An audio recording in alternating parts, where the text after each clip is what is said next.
누가복음을 묵상하고 있습니다. 누가복음은 예수님께서 이 세상에 오셔서 우리 남한의 한 절반 정도 되는 크기의 이 팔레스타인 땅에서 유대인과 주변 이방인을 향해 복음을 전하시며 행하신 선교 사역을 쭉 서술하고 있습니다. 당시 유대인들은 99.9%가 유대 교도들이었습니다. 그러므로 우리가 예수님의 이 선교 사역을 제대로 이해하려면 당시 유대교에 대한 이해가 선행되어야 합니다. 그럼 유대교는 어떤 종교인가? 유대교를 한마디로 말하면 유대교는 세속성을 거부하고 거룩성을 추구하는 종교입니다. 유대교에서 세속과 거룩을 구분하는 이 경계는 율법이에요. 그러니까 이 거룩하게 살려면 그냥 율법을 어떻게 해요? 잘 철저히 지키는 경건한 삶을 살면 됩니다. 이게 핵심이에요. 그리고 유대교는 율법을 철저히 지키는 이 상위 경건자가 율법을 제대로 지키지 못하는 이 하위 경건자를 지배하며 속박할 수 있는 그런 구조로 되어 있습니다. 이런 지배 구조에서 바리새인과 서기관들은 의인 행세를 하면서 완벽한 신자 행세를 하면서 자신이 만든 율법 강령들로 백성들의 삶을 감시하고 판단하고 통제하고 있었죠. 그들은 이스라엘 백성 전체가 자신들처럼 율법과 어떤 장로의 전통들을 잘 지켜 거룩을 실현하면 이스라엘의 하나님의 구원이 바로 임하게 된다라고 외쳤습니다. 이스라엘은 로마의 앞자리에 있었잖아요. 이게 로마에서 해방되어 제국의 영광을 되찾을 수 있다 이렇게 외쳤습니다. 그러면서 이스라엘에 대한 하나님의 구원이 이렇게 지연되는 이유로 죄인과 세리들을 지목했습니다. 그들은 율법에 반하여 살고 있는 죄인과 세리들로 인하여서 이스라엘에 대한 하나님의 구원이 지체되고 있다고 보았던 것이죠. 그러면서 그들을 원수 취급했습니다. 그러나 예수님은 바리새인과 서기관들의 이런 주장에 동조하지 않으셨어요. 오히려 바리새인과 서기관들의 그 경건을 의심하셨어요. 그리고 그들의 경건을 위선으로 정죄하시면서 오히려 그들이 원수처럼 여기는 이 세리와 죄인들을 외면하지 않고 그들을 향해서도 하나님의 말씀을 전하셨죠. 이에 팔레스타인 땅에 살고 있는 많은 세리와 죄인들이 예수님의 선교 사역에 관심을 보이며 열광하기 시작했습니다. 그리고 그가 전하는 말에 귀를 기울이게 되죠. 오늘 1절 말씀 보세요. 모든 세리와 죄인들이 말씀을 들으러 가까이 나오니, 이 세리와 죄인들이 예수님의 이 사역에 깊은 관심을 보이면서 그가 전하는 하나님의 말씀을 들으려 했다는 겁니다. 그런데 예수님이 이 말씀을 듣는 세리와 죄인들 중에는요, 회개하며 새 사람으로 변화되어 정말 하나님의 구원을 만끽하는 사람들도 있었습니다. 그런 사람들이 이제 누가복음에도 간간히 소개되고 있죠.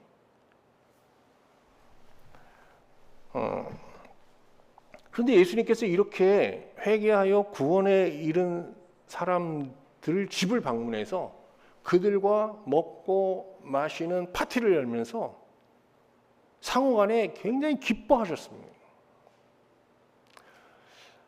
이 광경을 이렇게 멀리서 지켜보던 바리새인과 서기관들은 정말 이해할 수 없었어요.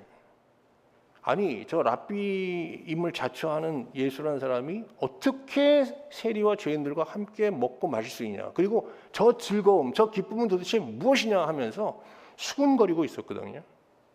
한번 확인해 볼까요? 2절 말씀 볼게요. 바리새인들과 서기관들이 수군거려 이르되 이 사람이 죄인을 영접하고 음식을 같이 먹는다 하더라. 바리새인과 서기관들은요, 죄인과 함께 절대로 식사를 하지 않습니다. 왜 그런가 하면 유대교의 음식법에 의하면 식사를 공유하는 자들을 동료로 취급하기 때문입니다.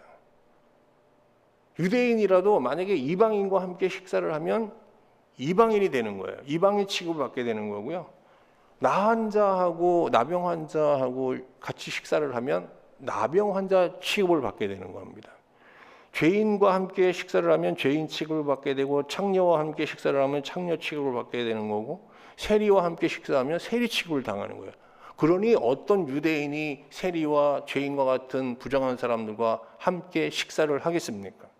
그런데 예수님은 세리와 죄인과 함께 식사를 할 뿐만 아니라 이들과 식사하면서 크게 기뻐하셨거든요.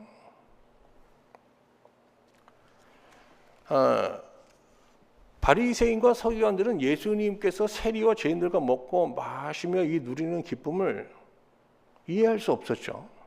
그래서 어떤 이는 예수님이 먹고 마시는 것을 탐하는 식탐가로 오인하기도 했어요. 이에 예수님께서는 오늘 다 읽지는 않았지만 15장 4절부터 길어요. 32절까지 15장 전체죠. 전체에서 세 가지 이야기를 선포하시면서 자신들 죄인과 세리와 식사하며 기뻐하는 이 기쁨의 자리에 대한 설명을 바리새인과 서기관들에게 이제 하시게 됩니다. 예수님께서 바리새인과 서기관들을 향해서 선포하신 이 세 축제 이야기, 이 세 기쁨의 이야기를 오늘 차례로 묵상하면서 여러분과 함께 은혜를 나누도록 하겠습니다. 첫 번째 이야기는요, 잃어버린 양을 되찾고 목자가 연 축제 이야기입니다. 이 이야기의 주인공은 양 100마리를 돌보는 목동입니다. 근데 이 목동은 양의 주인은 아닙니다. 주인에 의해 고용된 목동이죠. 이 팔레스타인에서 양 100마리 이상을 가진 사람은 중류층 이상의 부유한 자들입니다. 이 정도의 재력을 가진 사람이 직접 양을 돌보는 경우는 거의 없습니다. 이들은 양을 주로 목동을 시켜서 이제 키우게 되죠. 그러니까 본문에 나오는 이 목자는 주인이 고용한 목동입니다. 이 목동은 아침이면 우리에서 양들을 불러내어 낮 동안 이제 들과 강가로 양들을 데리고 나와 풀과 물을 먹인 후에 저녁이 되면은 돌아와 양들을 우리에 넣는데, 양들을 우리에 넣을 때 한 마리씩 한 마리씩 그 이름을 부르면서 카운트해서 이제 집어넣는 겁니다. 100마리를 데리고 나왔으니까 100마리를 다 이제 집어넣어야 일이 끝나는데 한 마리가 없는 거예요. 얘기가 여기서 잠깐 중단됩니다. 그러면서 예수님께서 이 이야기를 멈추고 바리새인과 서기관들을 향해 묻습니다. 야, 이 목동이 양 100마리를 갖고 나갔다가 99마리는 데리고 왔는데 한 마리가 없다. 그러면 어떻게 해야 되냐? 여기서 일을 끝내야 되냐? 아니면 한 마리 양을 찾으러 나가야 되냐라고 묻습니다. 그러니까 바리새인과 서기관들이 나가서 찾는 것이 옳지요 라고 대답을 합니다. 얘기를 이어가십니다. 맞아. 이 목자가 그래서 양 99마리를 우리의 집에 놓고 밤새 골짜기를 돌아다니면서 잃어버린 양 한 마리를 찾으러 다녔어. 그리고 그 양을 결국은 찾아서 다음날 아침 목동이 잃어버린 양을 어깨에 메고 돌아옵니다. 그런데 이 양의 주인과 가족들은요, 밤새 잠을 안 자고 목동을 기다리고 있었던 거예요. 저쪽에서 목동이 양을 어깨에 메고 돌아오자 기뻐하면서 가족과 함께 온 가족이 기쁨의 축제를 벌이게 됩니다. 이 이야기는 여기서 끝나요. 이 이야기에서 주인과 목자 그리고 99마리의 양과 한 마리의 잃어버린 양은 각각 누구를 상징하는 걸까요? 먼저 이 양의 주인은 누구를 상징하죠? 하나님을 상징하는 거겠죠? 그러면 여기 목자는 누구를 상징하는 거예요? 이 하나님의 백성들을 하나님께로 인도하도록 부름받은 자들인데 누구예요? 바로 바리새인과 서기관들이. 그리고 99마리의 양은 그냥 일반적인 유대인들, 무리들을 말하고요. 한 마리의 잃어버린 양은 누굽니까? 바로 죄인과 세리들, 바리새인과 서기관들이 원수처럼 여기고 외면하고 있는 바로 세리와 죄인들이죠. 예수님께서 이 목자가 벌인 이 주인의 가족과 목자가 함께 벌인 이 축제 이야기를 통해 지금 바리새인과 서기관들을 향해서 지금 말씀하시는 메시지가 뭘까요?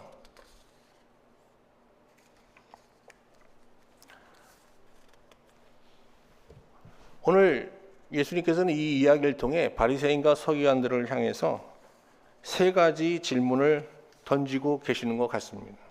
첫 번째는 너희는 이스라엘의 목자로 부름받은 자들이다.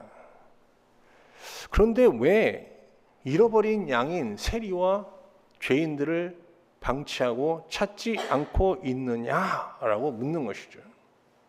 두 번째 물음은요. 나는 너희를 대신해서 잃어버린 양 한 마리를 찾아서 지금 아버지 집에 데리고 왔다. 그래서 지금 기뻐하고 있는데 너희들은 왜 이 구원의 사건을 보고 나와 함께 있어 세리들을 죄인들을 비판하고 있는 것이냐라고 묻는 것이고요. 세 번째는요. 하나님은 우리의 99마리의 양이 있어도 한 마리의 잃어버린 양으로 인하여 잠 못 이루시는 하나님이시다. 그런데 너희들이 믿는 하나님은 도대체 어떤 하나님이냐? 우리가 믿는 하나님은 사랑의 하나님인데 긍휼의 하나님인데 너희들이 믿는 하나님은 도대체 어떤 하나님이시냐라고 묻고 계시는 거죠. 다시 말하면 너희들이 정말 하나님을 믿는 게 맞는 거냐라고 물으시는 겁니다. 자, 이제 두 번째 이야기로 보겠습니다. 두 번째 이야기는 한 여인이 잃어버린 드라크마를 찾고 기뻐하며 벌인 축제 이야기입니다. 두 번째 이야기의 소재는 10드라크마예요. 드라크마가 동전이거든요. 근데 이 10드라크마는요. 은사슬에 이렇게 10개의 은전을 연결하여 만든 머리 장식품입니다. 이는 오늘날 결혼 반지와 같은 의미를 가진 결혼한 여자들이 소지하고 있는 귀중한 어떤 언약 예물과 같은 것이에요. 사실 이 한 드라크마라는 게 한 데나리온에 해당하는 액수거든요. 그러니까 이게 이제 10개로 돼 있으니까 한 이게 10일 정도, 열흘 정도의 품삯으로 된 그 정도의 가치가 있는 장식물이에요. 그러니까 뭐 금액으로 따지면 그렇게 뭐 고가의 장식물은 아니죠. 그렇지만 결혼한 여인에게 이 10드라크마로 된 이 머리 장식물은요. 값으로 계산할 수 없는 특별한 의미를 지닌 그런 예물인 거예요. 당시 결혼한 유대 여인들은요, 이 머리 장식물을 신체의 일부처럼 여기면서 잠을 잘 때도 이제 풀지 않고 소지하고 있었다고 해요.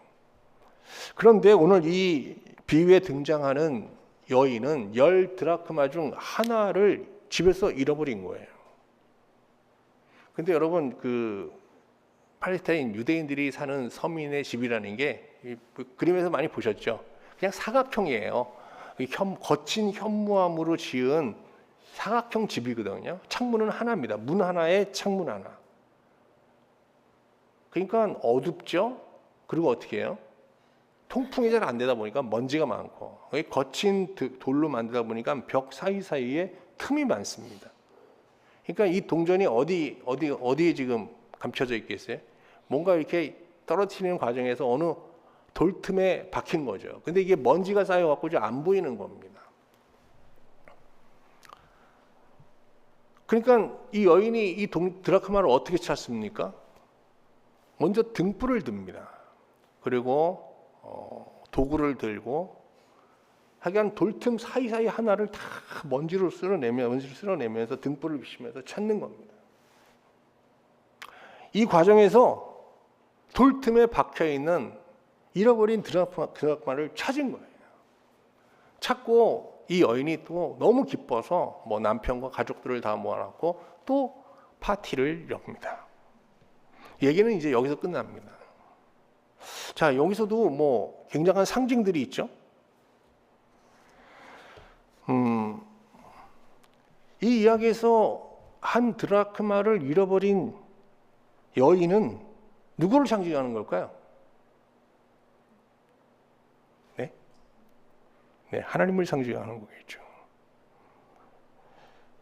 그리고 그 잃어버린 드라크마는 누구를 상징하는 걸까요? 바로 지금 세리와 죄인들이겠죠. 그리고 그 여인이 막 그 잃어버린 드라크마를 찾는 행위는 어떤 예수님의 구원 사역을 상징한다고 볼 수가 있겠죠.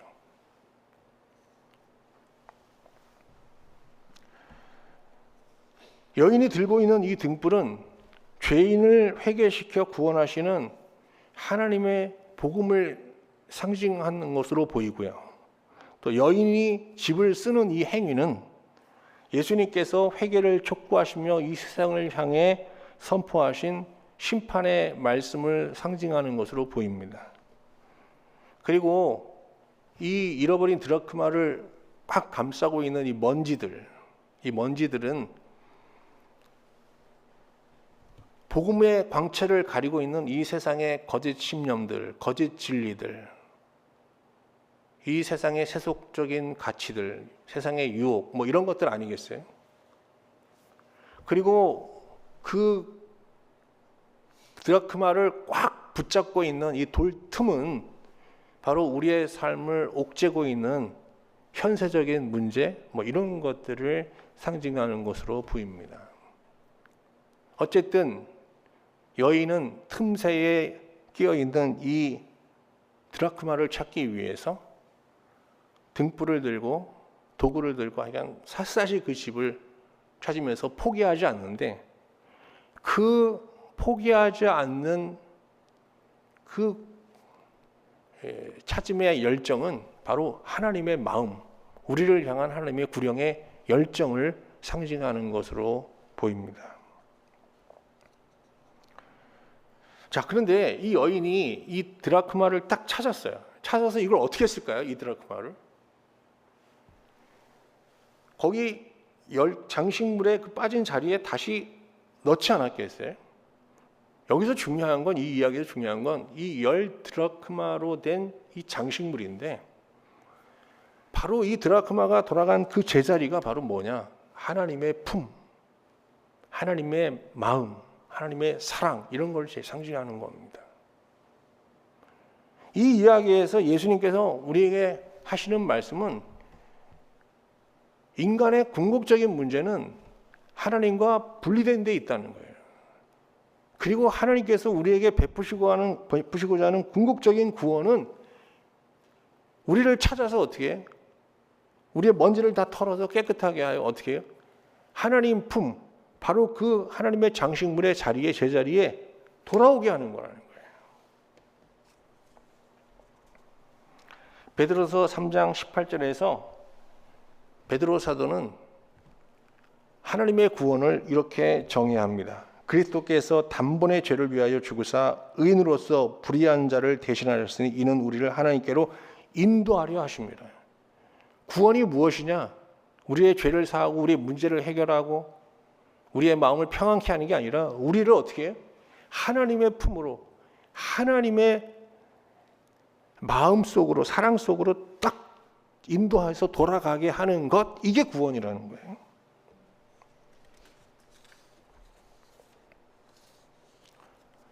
우리가 돌아가야 될 자리는 어디냐? 하나님 품이고요. 구원받은 사람이 머물러야 될 자리도 어디입니까? 하나님의 사랑, 하나님의 사랑이 넘치는 그 하나님의 마음, 하나님의 품인 거예요. 이제 셋째 이야기 보겠습니다. 여러분, 셋째 이야기는 뭐 성경을 모르는 분도 잘 아시는 이 탕자 이야기입니다. 근데 이 이야기의 주인공은 탕자가 아니라 아버지예요, 사실. 그래서 이제 이 이야기는 한 아버지가 벌인 축제 이야기인데요. 이 이야기는 3부로 구성되어 있어요. 먼저는 탕자가 아버지의 재산을 가지고 먼 나라로 가서 재산을 다 탕진하다가 이제 뭐 실패하여 하나님 앞에 돌아오는 탕자의 회개 이야기고요. 두 번째 이야기는 돌아온 탕자를 보고 아버지가 기뻐하여 벌인 아버지의 잔치 이야기. 그리고 세 번째가 이제 큰아들이 이 아버지가 재산을 탕진하고 돌아온 작은 아들, 동생을 위해 벌인 파티를 보면서 분개하며 항변하는 큰아들의 항변 이야기. 이 세 가지 이야기로 이렇게 구성되어 있습니다. 뭐 여러분 탕자 회개 이야기는 잘 아실 테니까 간단하게 드리겠습니다. 이 탕자는 아버지께 이제 먼저 재산을 이제 상속받게 됩니다. 뭐 그의 요구에 의해서 받게 되는데 그걸 받자 바로 아버지 집을 떠나서 먼 나라로 떠나죠. 그리고 그 재산으로 뭐 허랑방탕한 삶을 살다가 결국 재산을 다 잃고 세상에 비참한 자가 됩니다. 그리고 돼지 주엄 열매로 배를 채우고자 하지만 그것조차도 제대로 먹을 수 없는 이 세상의 끝자리로 내몰리게 됩니다.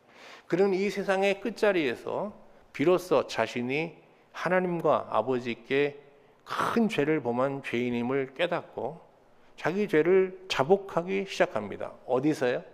이 세상에서 모든 것을 잃고 정말 돼지 취급당하는 그런 실패의 자리, 그런 세상의 끝자리에서 그는 하나님께 회개하게 됩니다.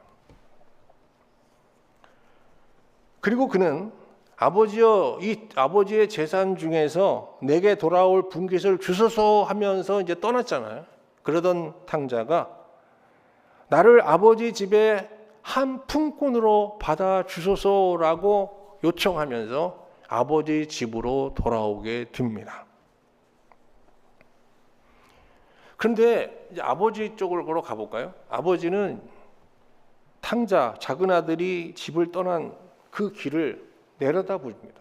그리고 그 길로 아들이 돌아오기를 아들이 떠난 날부터 돌아오는 날까지 기다리고 있었습니다. 아들이 떠났던 길에서 다시 돌아오는 것을 보자 아버지는 맨발로 달려나가서 그 아들을 붙잡고 기뻐하며 아들을 씻기고 새 신과 새 옷을 입힙니다. 그리고 손에 가락지를 끼워주죠. 그것은 이제 그에게 아들의 지위를 다시 회복시켜주는 겁니다. 탕자는 아버지 집의 한 품꾼, 한 종으로서 노예로 살기를 원했지만 아버지는 그의 실수와 실패를 묻지 않으시고 문제 삼지 않고 그를 그냥 다시 그의 자녀로 받아준 겁니다. 그리고 살진 송아리를 잡아 파티를 여는데요. 이 살진 송아지는 통상적으로 가족을 위해서 벌이는 이 파티 이 음식이 아니라 동네 사람들을 다 모아서 이제 잔치를 벌일 때 이게 배설하는 음식이거든요. 그러니까 뭐 굉장히 큰 잔치를 벌인 겁니다. 그런데 이 파티를 열면서 아버지는 큰아들을 부릅니다. 큰아들 어디 갔냐? 그래서 이 작은 아들의 형이죠. 큰아들을 부르는데 큰아들이 참여하기를 거절합니다. 그래서 아버지가 큰아들한테 나가지 않습니까? 집 밖에 들어오지 않고 이 잔치를 비방하고 분개하며 원망스러운 마음으로 바라보고 있는 이 큰아들에게 이제 나아갑니다. 아버지는 큰아들을 잔치에 참여시키려고 이제 설득합니다. 그러나 큰아들은 아버지의 요청을 거절하면서 재산을 탕진하고 돌아온 동생에게 송아지를 잡아주면서 자신에게는 친구들과 즐기도록 염소 한 마리도 잡아준 적이 없다고 하면서 도대체 아버지 이럴 수 있습니까? 어떻게 이렇게 두 아들을 편애합니까? 라고 하면서 아버지에게 항변합니다. 자, 여기서 우리는 큰아들이 몸은 아버지 집에 있었지만 마음은 아버지 집을 떠나 세상을 향하고 있는 또 다른 형태의 탕자임을 발견하게 됩니다. 그가 아버지 집에 머물면서 누리는 기쁨은 아버지 집안에 있는 기쁨이 아니라 뭐예요? 세상에 있는 그 무엇인 거예요. 그러면 이 비유에 등장하는 이 큰아들은 누구를 상징하는 걸까요? 이 큰아들은 다름 아닌 예수님이 세리와 죄인을 구원한 후 벌이는 파티를 비판하며 수군거리고 있는 지금 저 바리새인과 서기관들을 상징하고 있는 거죠. 예수님은 이 큰아들의 항변 이야기를 통해서 바리새인과 서기관들의 영적 실상을 폭로하고 계시는 겁니다. 그들은 하나님을 믿는 종교에 귀의하여 지금 지도자 역할을 하고 있지만 그들은 하나님의 품을 떠나 있는, 사실 몸은 집안에 있지만 그의 마음은 아버지 집을 떠나 있는 사실은 탕자인 것이죠. 그들은 하나님을 믿는 종교인이지 하나님을 마음에 모시고 그 하나님과 교제하는 참 신자는 결코 아니었던 것이죠. 그들은 하나님을 아버지라고 부르는, 신분적으로는 하나님의 아들이지만 실제로는 노예처럼 억지로 율법을 지키면서 대신 그 율법을 지린 노력의 대가로 이 세상에서 잘 먹고 잘 사는 이 세상의 기쁨을 기대하고 있는 사실은 탕자였던 것입니다. 이 시대에도 많은 신자들이 이 이야기에 등장하는 큰아들처럼 예수님과 세리와 죄인들의 구원을 보고 지금 비방하고 비판하고 비판하는 서기관과 바리새인들처럼 하나님을 아바 아버지라고 부르면서도 하나님으로 인해 배불러 하지도 않고 하나님으로 인해 기뻐하지도 않고 하나님이 주시는 이 세상의 그 무엇만을 바라는 그런 거짓 신자들이 적지 않습니다. 그들은 종교화된 기독교로 돌아온 것을 하나님께 돌아온 것으로 착각하면서 하나님을 섬기는 사실 명목상의 신자들 뿐인 거죠. 제가 이제 하나님을 안 믿던 분들이 이제 교회 등록하여 교인이 되면 교인들이 저분이 이제 막 하나님께 돌아왔다라고 막 기뻐합니다. 여러분 그거 하나님께 돌아온 게 아니라 기독교 종교에 가입한 거예요, 그죠? 우리가 종교인의 일원이 되는 것과 하나님의 사람이 되는 것은 별개의 문제죠. 이건 다른 차원의 문제인 거예요.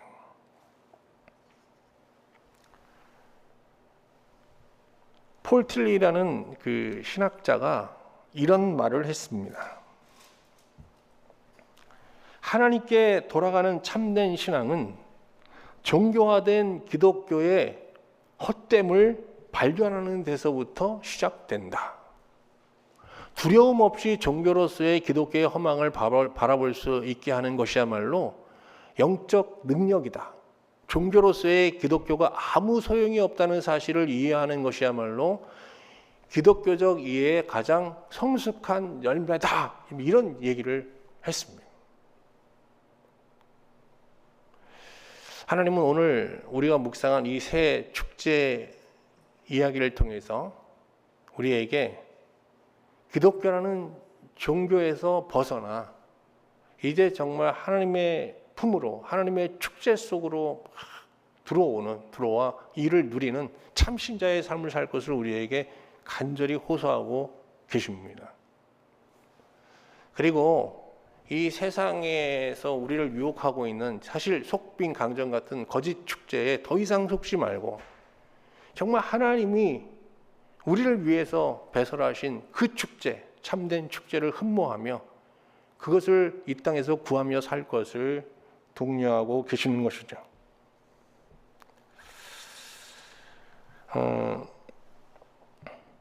본래 인간은 영혼에 속한 존재였습니다. 그래서 우리 마음에 영혼을 사모하는 마음이 다 있잖아요. 영원한 것. 그리고 그 영원하신 하나님 안에서 우리는 정말 영원한 즐거움을 즐기며 누리며 살았던 그런 존재거든요. 이 본래적 즐거움은 우리가 이 세상에서 누릴 수 있는 것이 아니라 하나님 말씀을 양식으로 삼고 정말 하나님 자체를 구할 때 우리 안에 조금씩 경험되기 시작합니다. 그리고 이 완전한 이 축제, 영원한 축제, 영혼의 축제, 이 기쁨을 맛보고 여기에 중독되었을 때 우리는 참된 신자의 삶을 누리게 되는 거예요. 진정한 돌아온 탕자의 정말 하나님 자녀의 삶을, 진정한 자녀의 삶을 비로소 누리게 되는 것이죠. 저는 오늘 이 말씀을 이제 묵상하면서 저 자신을 돌아보면서 스스로에게 세 가지 물음을 진지하게 던져보게 되었습니다. 여러분도 한번 그런 질문을 한번 던져보시죠. 첫 번째 질문은요. 나는 참 목자의 보호 아래 아버지 집에 거하는 집 있는 양인가? 아니면 목자 없이 스스로 세상을 살아가고 있는 길 잃은 집 없는 양인가? 저 하루에 이제 고단한 인생을 살다가 집에 들어오면 참 안식을 누리거든요. 제가 그 집이라는 곳, 하루를 단위로 봤을 때 집이라는 곳이 궁극적인 안식처가 되는 거예요. 그 하루에. 제 인생에서의 집은 어디일까? 그것은 아버지 집이죠. 아버지 집. 근데 그 아버지 집은 죽어서 가는 집이 아니라 이 땅에서도 수시로 우리가 들어가서 쉴 수 있는 지금 현재 우리에게 이미 허락된 집이라는 사실입니다. 두 번째 물음은요. 나는 먼지 가득한 어두운 방 돌틈에서 하나님께 발견되어 하나님 품에 안긴 드라크마인가? 하나님께 속한 드라크마인가? 아니면 여전히 현세적 염려에 눌려 먼지 가득한 어두운 방 현무한 틈 속에 갇혀 있는 잃어버린 바 된 드라크마인가? 라는 것입니다.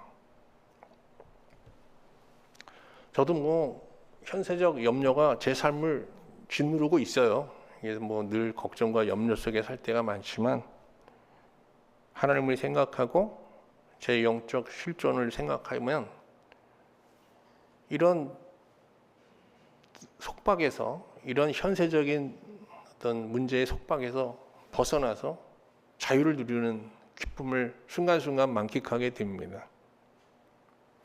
여러분도 오늘 하루 여러분을 속박하고 있는 현세적인 문제를 정말 다 내려놓고 정말 하나님 안에서, 하나님 품 안에서 하나님의 사랑을 만끽하는 그 축제를 좀 즐기시면서 여러분 이 현세적인 문제의 속박에서부터 자유와 해방을 누리시면서 영적인 그런 배부름을 누리는 주의 날이 될 수 있기를 바랍니다.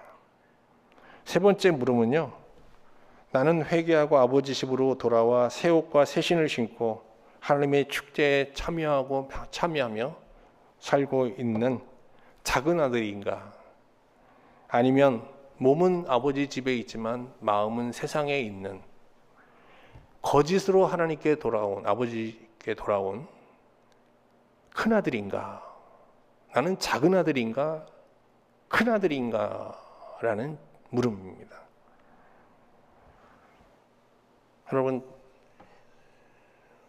오늘 말씀 보시고 개인적으로 여러분 기도하시는 가운데 정말 남은 인생 작은 아들의 실존으로 정말 하나님을 섬길 수 있기를 간절히 기도하고 간구하는 그런 시간을 가졌으면 좋겠습니다. 우리가 뭐 아차하면 큰아들의 실천으로 허망한 신앙으로 하나님을 섬기게 되잖아요. 제가 오늘 본문 말씀 보면서 15장 1절부터 3절까지밖에는 읽지는 않았습니다만 이제 4절부터 32절까지 이 새 이야기를 좀 있는 새 이야기를 요약해서 말씀드렸습니다. 오늘 개인적으로 여러분들이 이 말씀 새 이야기를 이렇게 주님께서 여러분 개개인에게 주시는 들려주시는 구원의 이야기로 이렇게 묵상하시면서 하나님과 개인적으로 더 친밀한 교제와 또 하나님께서 여러분 마음에 터치해 주시고 임하시는 은혜가 함께하기를 주님의 이름으로 축원합니다.